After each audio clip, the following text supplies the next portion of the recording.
Simulan po natin ang pagdiriwang sa ngalan ng Ama at ng Anak at ng Espiritu Santo. Amen. Ang pagpapala ng ating Panginoong Jesucristo, ang pag-ibig ng Diyos Ama, at ang pagkikipagkaisa ng Espiritu Santo, naway sumainyong lahat. At sumaiyo rin. Mga minamahal kong mga kapatid, nang pumila si Jesus para magpabinyag kay Juan Bautista sa Ilog Jordan, hudyat iyon ang simula ng gawain ni Jesus para sa sanlibutan.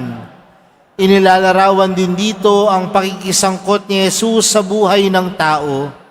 Bagamat wala siyang kasalanan, pinili niyang humanay sa mga tao upang ibigay sa atin ang pagliligtas ng Diyos. Inalarawan din sa pagbibinyag kay Jesus ang kanyang pagtalima sa kalooban ng Ama. Sa pagdiriwang natin sa pistang ito, magbalik tanaw tayo sa tinanggap nating binyag at tandaan ng karangalan natin bilang mga anak ng Diyos na patuloy na tumatawag sa atin na tumalikod sa kasalanan at mamuhay ayon sa turo ni Jesus. At upang tayo po ay maging karapat-dapat gumanap sa banal na pagdiriwang na ito, aminin po natin ang ating mga pagkakasala at humiling po tayo ng kapatawaran sa Diyos. Inaamin ko sa makapangyarihang Diyos at sa inyo mga kapatid na lubha akong nagkasala sa isip, sa salita at sa gawa at sa aking pagkukulang. Kaya isinasamo ko sa mahal na Birheng Maria, sa lahat ng mga anghel at mga banal, at sa inyo mga kapatid, na ako'y panalangin sa Panginoong ating Diyos. Kaawaan tayo ng makapangyarihang Diyos, patawarin tayo sa ating mga kasalanan, at patnubayan tayo sa buhay na walang hanggan. Amen. Panginoon, kaawaan mo kami. Panginoon, kaawaan mo kami. Kristo, kaawaan mo kami. Kristo, kaawaan mo kami. Panginoon, kaawaan mo kami. Panginoon, kaawaan mo kami.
Manalangin tayo.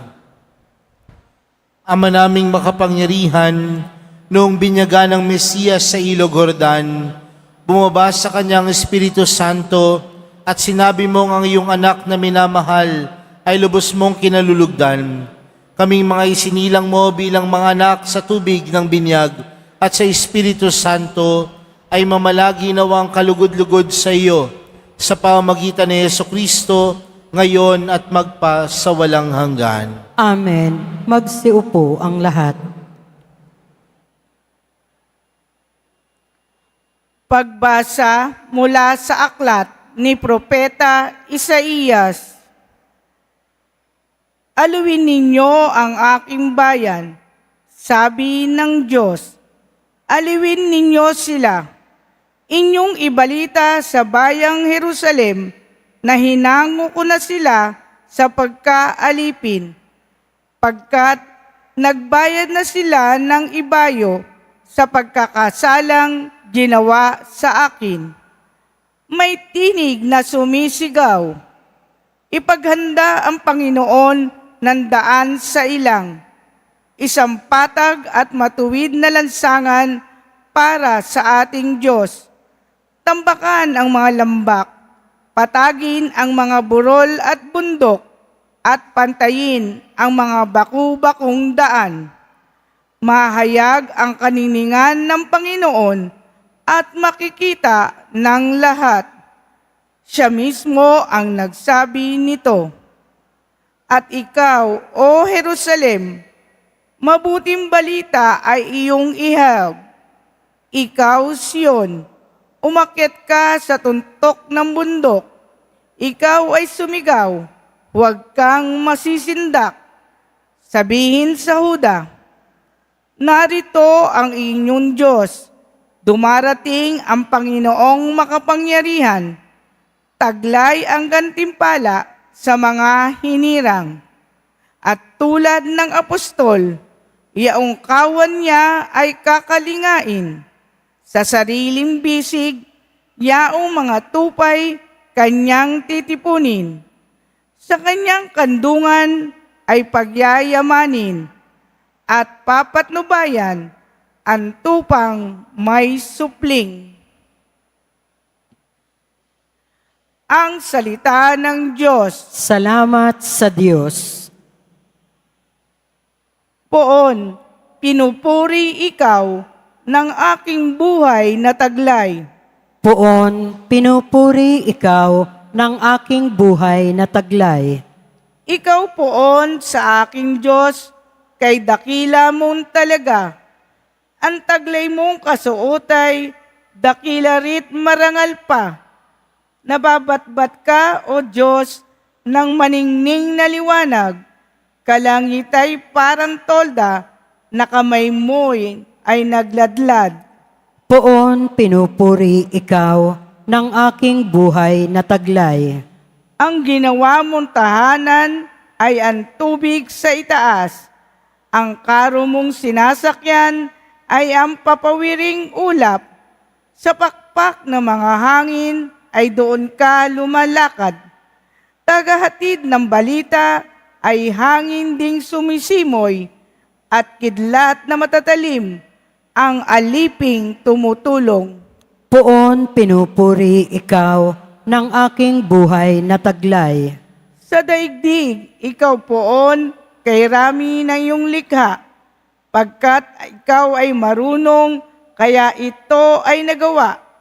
Sa dami na nilikha mo'y nakalatan itong lupa. Nariyan ang mga lawat, malawak na karagatan. Malalakit, maliliit na isda ay di mabibilang. Poon, pinupuri ikaw ng aking buhay na taglay. Lahat sila ay umaasa, sa iyo ay nag-aabang. Umaasa sa pagkain na kanilang kailangan. Ang anumang kaloob mo ay kanilang tinatanggap. Meron silang kasiyahan pagkat bukas ang iyong palad. Poon, pinupuri ikaw ng aking buhay na taglay. Kapag ika'y lumalayo, labis-labis silang nangangamba. Natatakot mga matay kung kitlin mo ang hininga. Umuuwi sa alabok, pagkat doon mula sila. Taglay mo ang katangiang buhay nila ay ibalik. Bagong buhay ang dulot mo sa nilikha sa daigdig. Poon pinupuri ikaw ng aking buhay na taglay.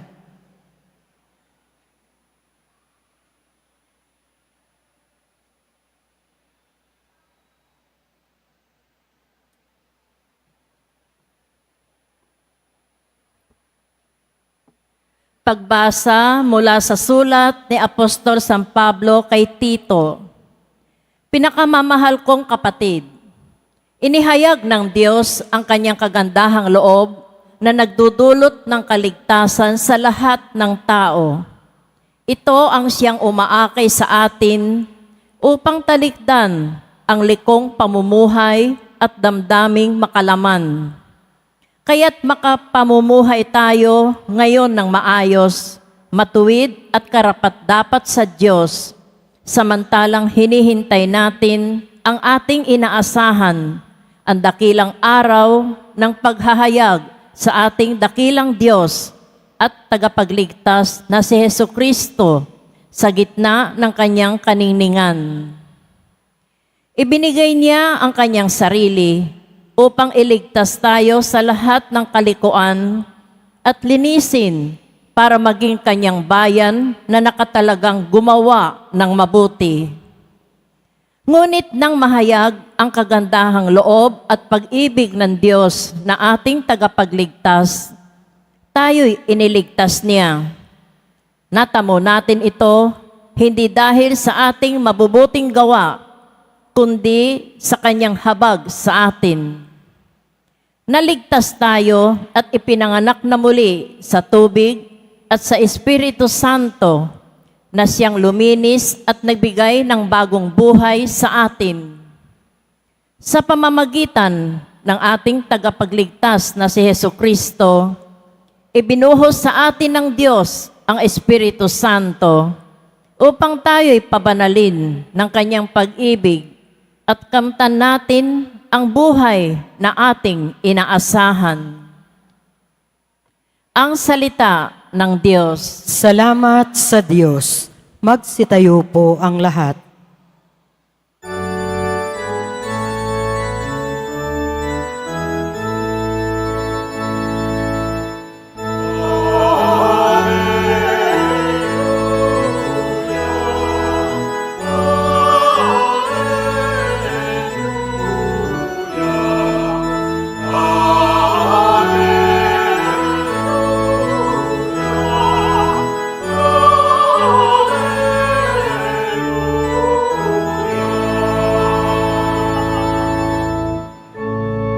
Darating ang Panginoon at sa Espiritu at apoy magbibinyag siya't hahatol.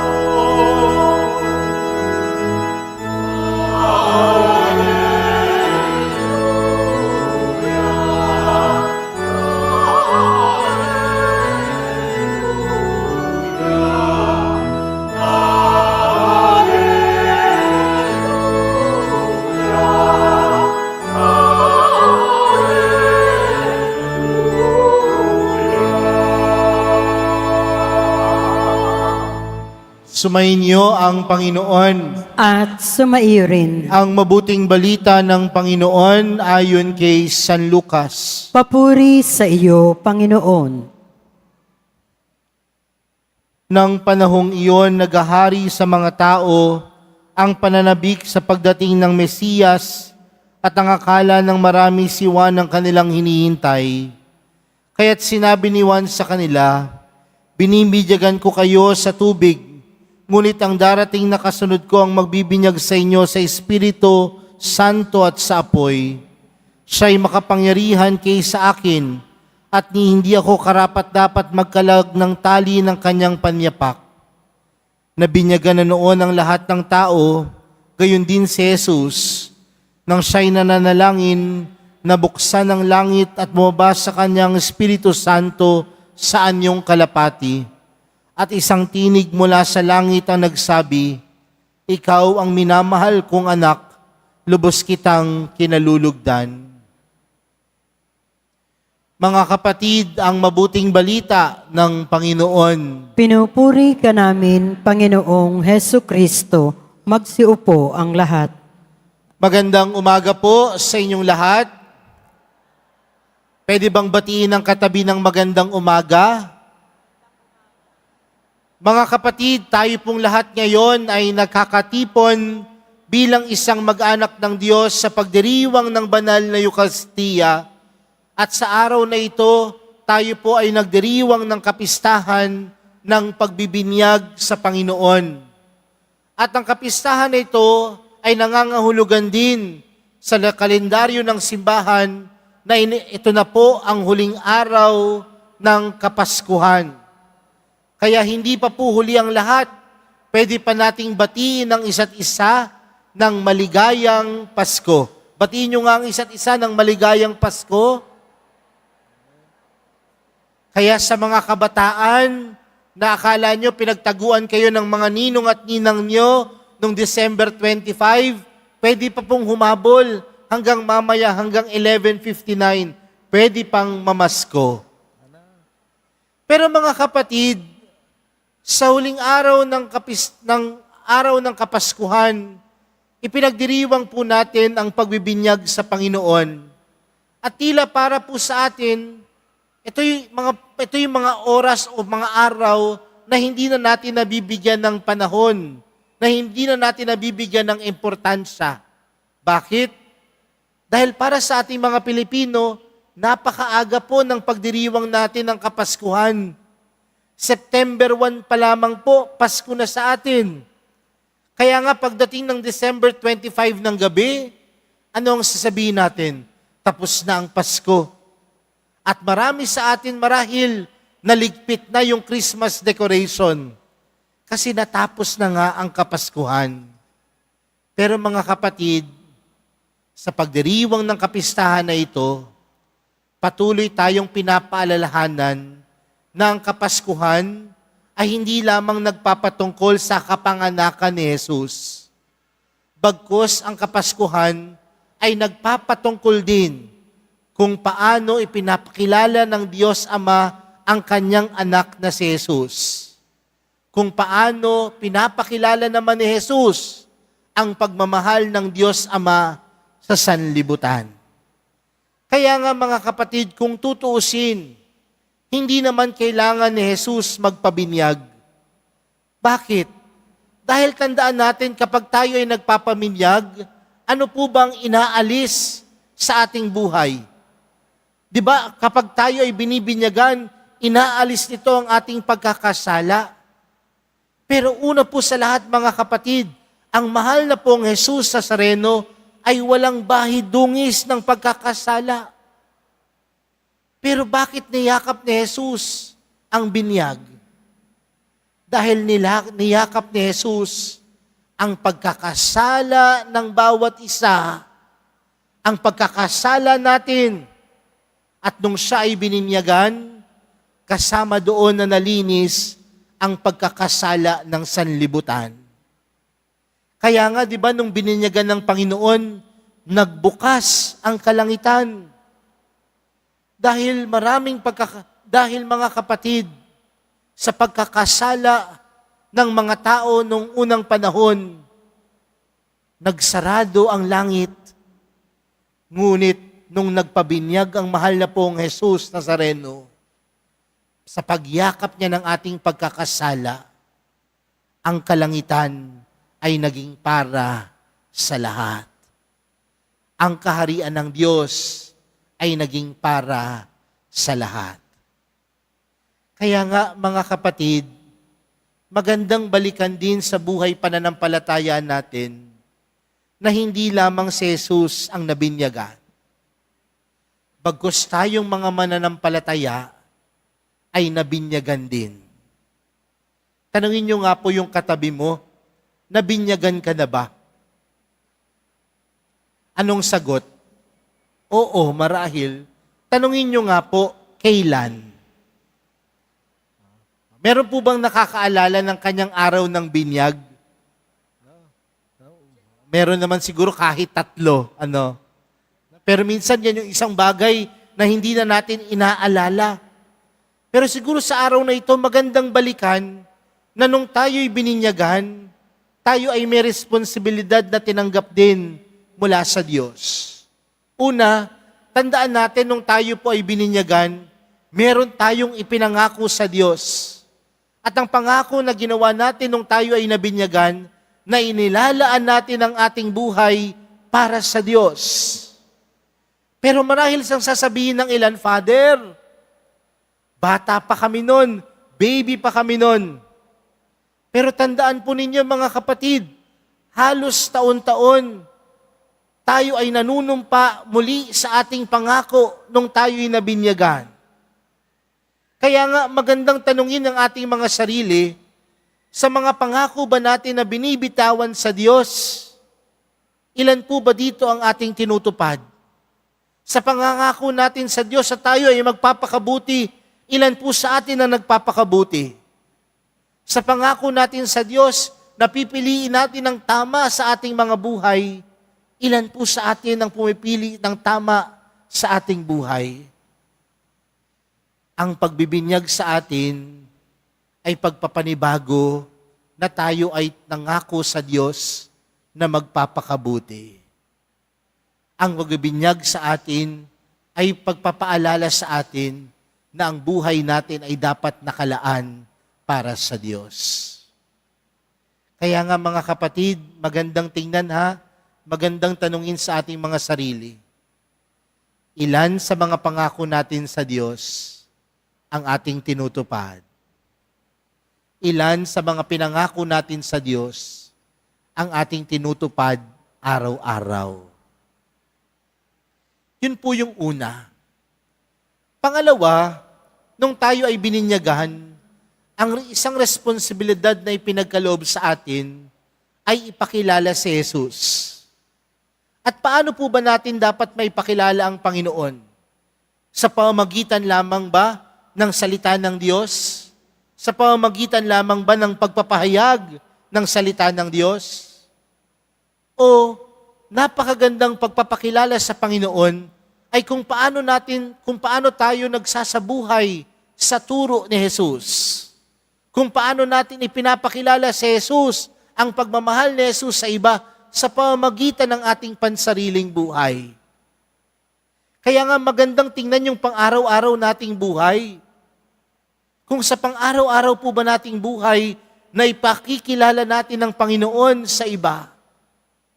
Kung ikaw ay padre de pamilya, na ipapakilala mo ba ang Diyos, si Jesus sa iyong pamilya? Kung ikaw ay magulang, kung ikaw ay ina, na ipapakilala mo ba si Jesus sa iyong pamilya?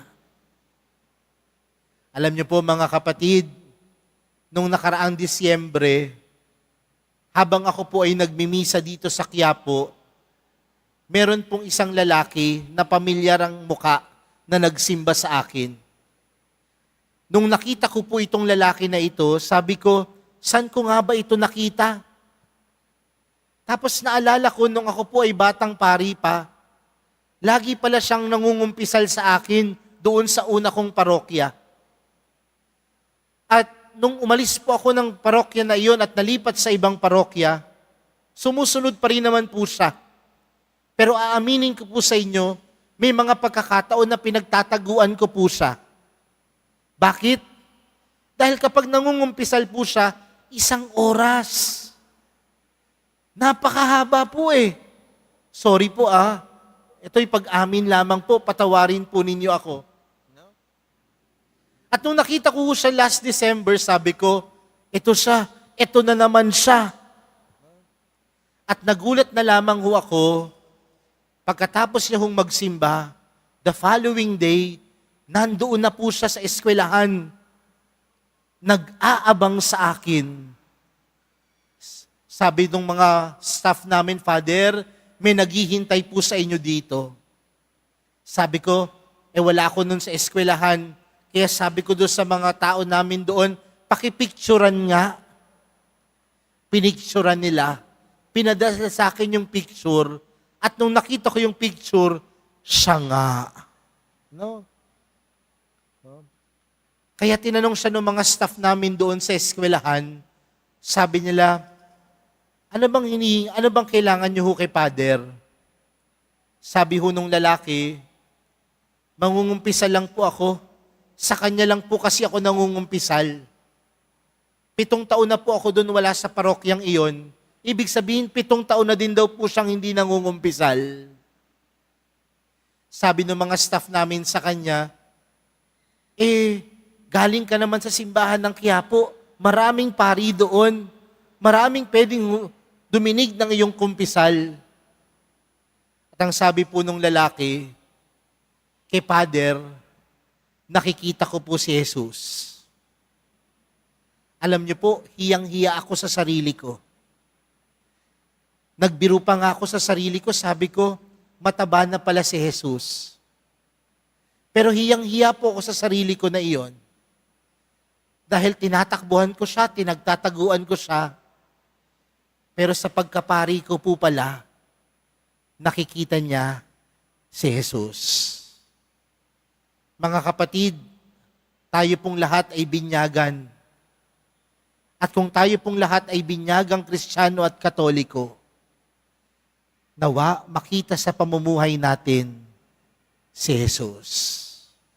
Makita sa pang-araw-araw buhay natin na tayo ay binyagang Kristiyano dahil nasa sa atin si Jesus. Panghuli mga kapatid, nang nagbukas ang langit, may tinig na narinig. At ang itong tinig na to ay mula sa Diyos Ama. At ang sabi ng Diyos Ama, ikaw ang minamahal kong anak, lubos kitang kinalulugdan. Para na rin sinasabi ng Panginoon, sinasabi ng Diyos sa Panginoong Jesus, anak ko yan. Parang sinasabi niyang, proud ako dyan. Dahil naisa sa katuparan ng Diyos ang kanyang pangako sa bayan ng Diyos. Naisa sa katuparan ni Jesus ang pag-ibig ng Diyos sa sanlibutan. Naisa sa katuparan ni Jesus ang lahat ng plano ng Diyos para sa sanlibutan. Magandang tanongin din ng ating mga sarili. Do we also make God proud in all the things that we do in life? Kinalulugdan ba ng Diyos ang mga bagay na ginagawa natin dito sa lupa? Kinalulugdan ba ng Diyos ang ating mga desisyon na ginagawa dito sa lupa? Kinalulugdan ba ng Diyos ang lahat ng mga bagay na ginagawa natin sa mundo na ito?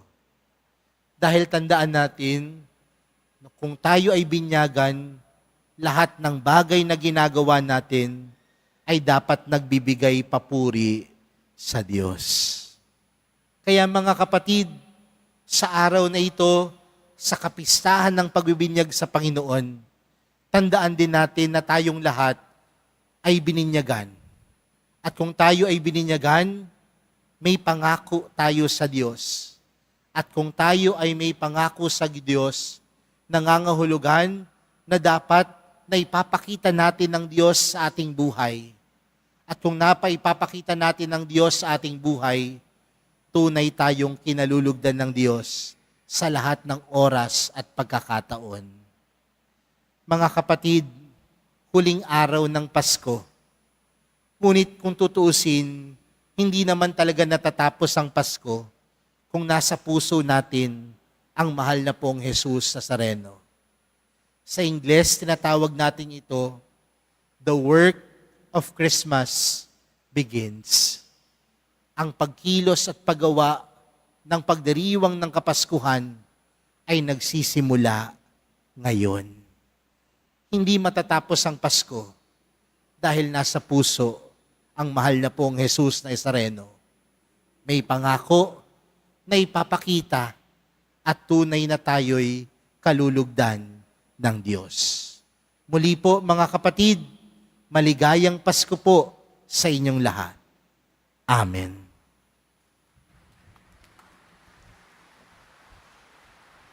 Magsitayo po ang lahat. Sumasampalataya ako sa Diyos amang makapangyarihan sa lahat, na may gawa ng langit at lupa. Sumasampalataya ako kay Jesucristo, iisang anak ng Diyos, Panginoon nating lahat. Nagkatawang tao siya lalang ng Espiritu Santo, ipinanganak ni Santa Mariang Birhen, pinagpakasakit ni Poncio Pilato, ipinako sa krus na matay inilibing, nanaog sa kinaroroonan ng mga yumao, nang may katlong araw na buhay na maguli, umakyat sa langit, naluklok sa kanan ng Diyos amang makapangyarihan sa lahat. Doon magmumulang paririto at hukom sa nangabubuhay at nangamatay na tao. Sumasampalataya naman ako sa Diyos Espiritu Santo, sa banal na simbahang katolika, sa kasamahan ng mga banal, sa kapatawaran ng mga kasalanan, sa pagkabuhay ng muli ng nangamatay na tao, at sa buhay na walang hanggan. Amen. Mga minamahal kong mga kapatid, sa pagbibinyag kay Jesus, binunyag mo, Ama, na siya'y tunay mong anak at lubos na kinalulugdan. Isinasamo namin ngayon ang aming mga kahilingan habang kami nananalig sa iyong mapagkalingang mga kamay sa pamamagitan ng kapangyarihan ng Espiritong Banal. Kami ngayon dumadalangin, Panginoon, dinggin mo ang iyong bayan. Panginoon, dinggin mo ang iyong bayan. Igawad nawa ng Santo Papa, mga obispo, mga pari at mga diakono, ang sakramento ng binyag ng may tapat na pag-ibig at malasakit sa kapwa. Manalangin tayo. Panginoon, dinggin mo ang iyong bayan. Maging totoo nawa sa kanilang mga pangako at paggawa ang mga namumuno sa aming bayan upang mapagsilbihan nilang lubos ang aming pamayanan. Manalangin tayo. Panginoon, dinggin mo ang iyong bayan. Pahalagahan nawa ng mga magulang at mga nakatatanda ang kanilang tungkuling gabayan ang mga kabataan sa tama at tuwid na landas ng buhay. Manalangin tayo. Panginoon, dinggin mo ang iyong bayan. Maging buhay mong tanda kami sa bawat isa upang maakay namin tungo sa iyo, Ama, ang mga hindi pa nananampalataya sa pag-ibig at liwanag na hatid ni Jesus. Manalangin tayo. Panginoon, dinggin mo ang iyong bayan. Makasapit nawa sa walang hanggang buhay na ipinangako mo sa amin, O Diyos, ang mga kapatid naming yumao. Manalangin tayo. Panginoon, dinggin mo ang iyong bayan. Sa katahimikan po ng ating mga puso, ilapit po natin sa mahal na pong Jesus Nazareno ang ating mga pansariling panalangin, gayon din po ang humiling ng ating mga dasal.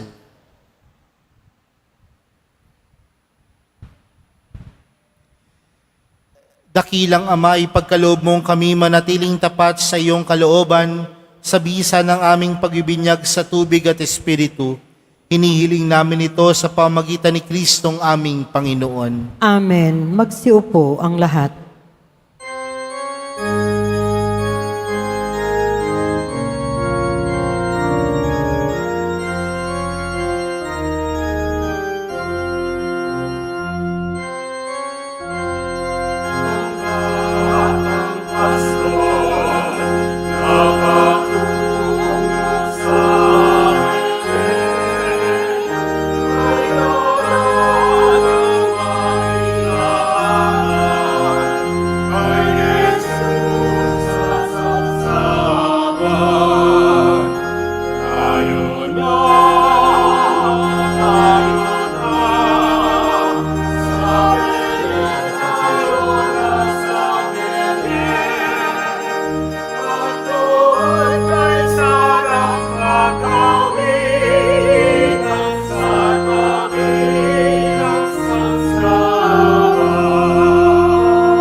Magsitayo po ang lahat. Manalangin po kayo mga kapatid upang ang paghahain natin ay kalugdan ng Diyos amang makapangyarihan. Tanggapin nawa ng Panginoon itong paghahain sa iyong mga kamay, sa kapurihan niya at karangalan sa ating kapakinabangan at sa buong sambayanan niyang banal. Ama naming lumikha, ngayong ipinagdiriwang ang pagkapahayag ng iyong kinalulugdang anak, tanggapin mo ang aming mga alay upang ito ay maging paghahain ng kanyang mahabaging paghuhugas sa kasalanan namin, sapagkat siya ay kasama mo at ang Espiritu Santo magpa sa walang hanggan. Amen. Sumainyo ang Panginoon. At sumaiyo rin, Itaas sa Diyos ang inyong puso at diwa. itinaas na namin sa Panginoon. Pasalamatan natin ang Panginoong ating Diyos. Marapat na siya ay pasalamatan. Ama naming makapangyarihan, tunay ngang marapat na ikaw ay aming pasalamatan sa pamamagitan ni Jesucristo na aming Panginoon. Ang mga dakilang pahiwatig ng bagong pagsilang ay minarapat mong mahayag sa ilog Jordan. Dahil sa iyong tinig buhat sa kalangitan, ang pakikipisan ng iyong salita sa sangkatauhan ay aming ngayong sinasampalatayanan. Dahil sa Espiritong sa Kanya ay lumukob na waring kalapating tagapagtaguyod, tinanghal siyang Mesiyas namin at iyong lingkod para iatid ang iyong balitang mga aba ay itatampok. Kaya kaisa ng mga anghel na nagsisiawit ng papuri sa iyo, nang walang humpay sa kalangitan, kami nagbubunyi sa iyong kadakilaan.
Magsiluhod po ang lahat.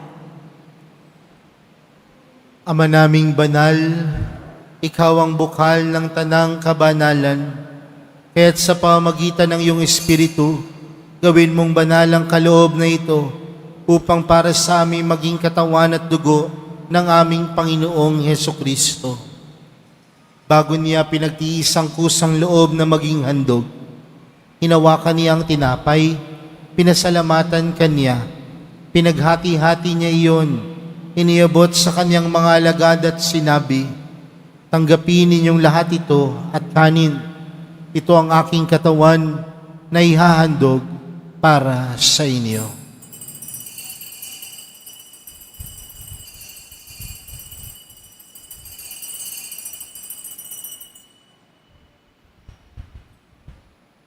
Gayon din naman noong matapos ang hapunan, hinawakan niya ang kalis. Muli kaniyang pinasalamatan. Iniabot niya ang kalis sa kanyang mga alagad at sinabi, tanggapin ninyong lahat ito at inumin. Ito ang kalis ng aking dugo, ng bago at walang hanggang tipan. Ang aking dugo na ibubuhos para sa inyo at para sa lahat, sa ikapagpapatawad ng mga kasalanan. Gawin niyo ito sa pag-alala sa akin.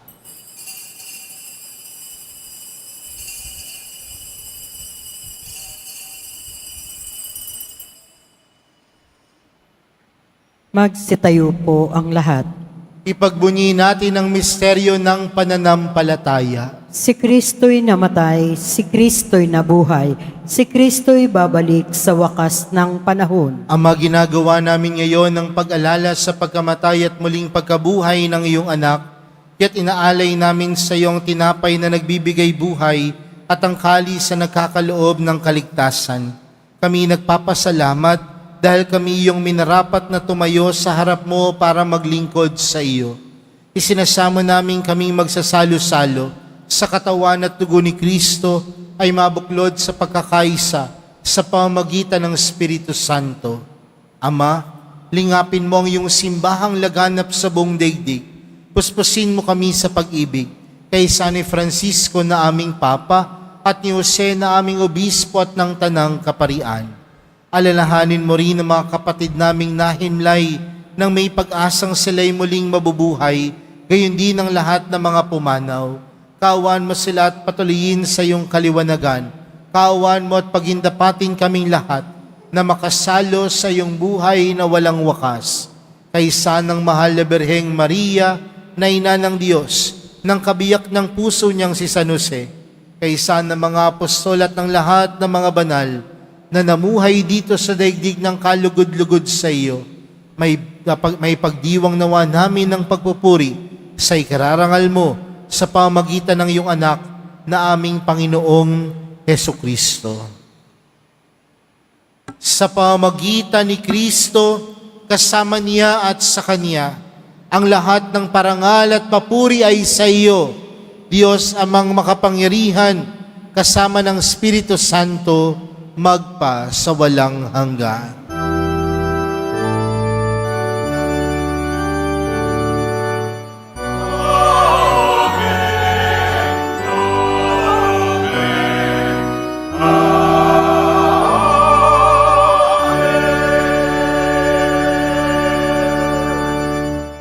Lumapit po tayo sa Ama natin sa langit sa panalangin itinuro sa atin ni Jesus. Ama namin, sumasalangit ka. Sambahin ang ngalan mo, mapasa amin ang kaharian mo, sundin ang loob mo dito sa lupa para nang sa langit. Bigyan mo kami ngayon ng aming kakanin sa araw-araw at patawarin mo kami sa aming mga sala para ng pagpapatawad namin sa nagkakasala sa amin at huwag mo kaming ipaintulot sa tukso at iadya mo kami sa lahat ng masama. Hinihiling po namin kami adya sa lahat ng masama, pagkalooban ng kapayapaan araw-araw, iligtas sa kasalanan at ilayo sa lahat ng kapahamakan, samantalang aming pinananabikan ang dakilang araw ng pagpapahayag ng tagapagligtas naming si Jesucristo. Sapagkat iyo ang kaharian at ang kapangyarihan at ang kapurihan magpakilanman. Amen. Panginoong Jesucristo, sinabi mo sa iyong mga apostol, kapayapaan ang iniwan ko sa inyo, ang aking kapayapaan ang ibinibigay ko sa inyo. Tunghayan mo ang aming pananampalataya at huwag ang aming pagkakasala. Pagkalooban mo kami ng kapayapaan at pagkakaisa ayon sa iyong kalooban, kasama ng Espiritu Santo, magpa sa walang hanggan. Amen. Ang kapayapaan ng Panginoon ay laging sumainyo. At sumaiyo rin. Magbigayan po kayo ng kapayapaan sa isa't isa.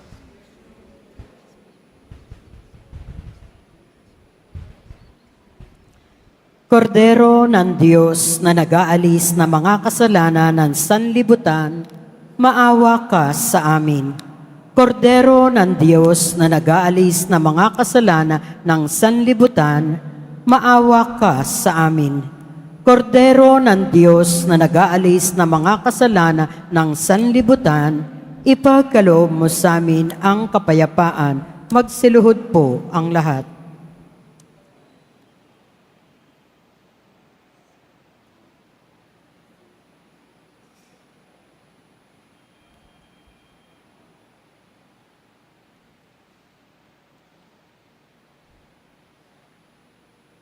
Narito po si Jesus, ang kordero ng Diyos.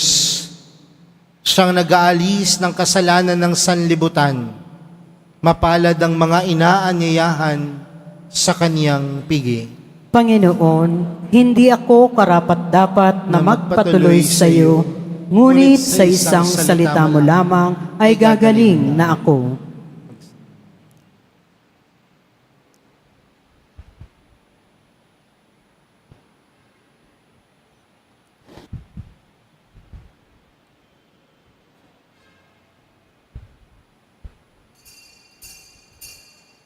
Para sa lahat ng tatanggap ng banal na komunyon, sasagot po tayo ng amen pagkasabi ng pare o lay minister ng katawan ni Kristo at isubo agad sa bibig bago umalis sa harapan ng pare o lay minister.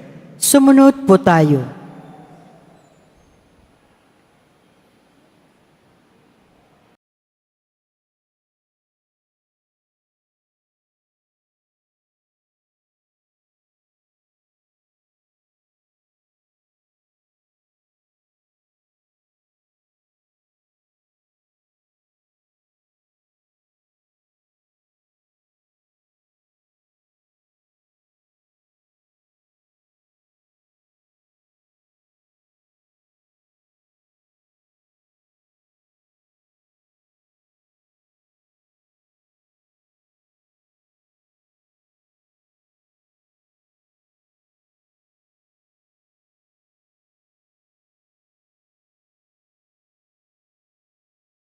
Magsitayo po ang lahat. Manalangin tayo. Ama naming mapagmahal, kaming iyong pinapakinabang ay maging mga anak mo nawa sa turing at sa katotohanan. Sa matapat naming pakikinig sa iyong anak na aming tagapamagitan kasama ng Espiritu Santo magpa sa walang hanggan. Amen. Sumainyo ang Panginoon. At sumaiyo rin. Mahal na pong Jesus Nazareno, inihayag mo sa pamagitan ng krus ang walang maliw na pag-ibig ng Diyos sa sangkatauhan. Pakinggan mo ang kahilingan, lalo na para sa mga nangangailangan ng iyong tulong at awa.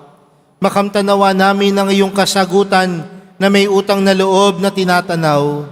Basbasan din po ninyo itong mga imahen at dasalan upang lalo kaming manalangin at magtiwala.